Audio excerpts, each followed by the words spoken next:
Alibaba se diversifie de plus en plus et touche désormais le monde du jeu.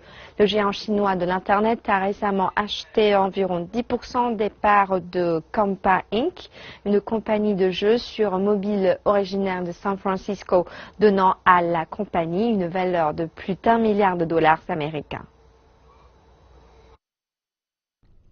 Le siège de Kabam à San Francisco présente de nombreux grands noms de franchises pour lesquels il a produit ses jeux. Le Hobbit, Fast and Furious et Marvel Contest of Champions. Un autre grand nom a rejoint la liste des partenaires, Alibaba, qui investit 120 millions de dollars dans Kabam.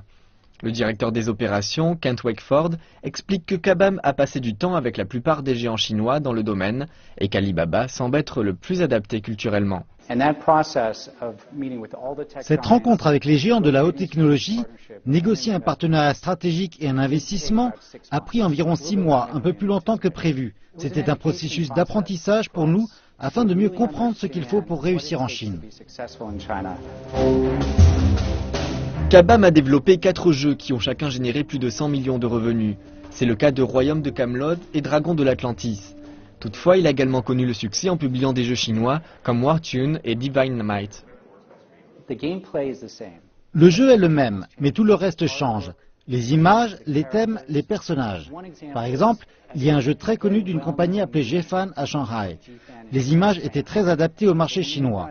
Cependant, lorsque nous l'avons sorti en Occident, nous avons ajouté de nouveaux personnages et l'un d'entre eux que tout le monde a adoré était un petit dragon bleu. Il est devenu si populaire que le développeur en Chine l'a introduit dans la version chinoise.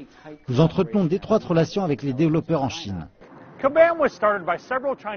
Kabam a été lancé par plusieurs créateurs sino-américains et a largement investi en Asie et en Chine pendant longtemps.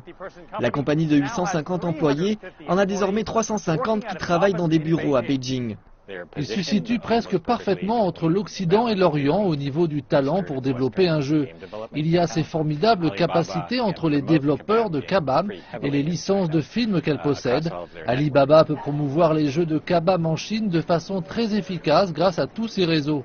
C'est une excellente façon pour Kabam de lancer ses jeux sur le marché.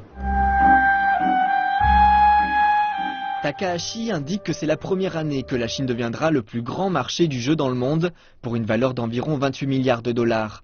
Il ajoute que le potentiel de Kabam est grand, car le marché du jeu sur mobile en Chine est désormais 2 fois plus important que ceux des États-Unis et d'Europe combinés.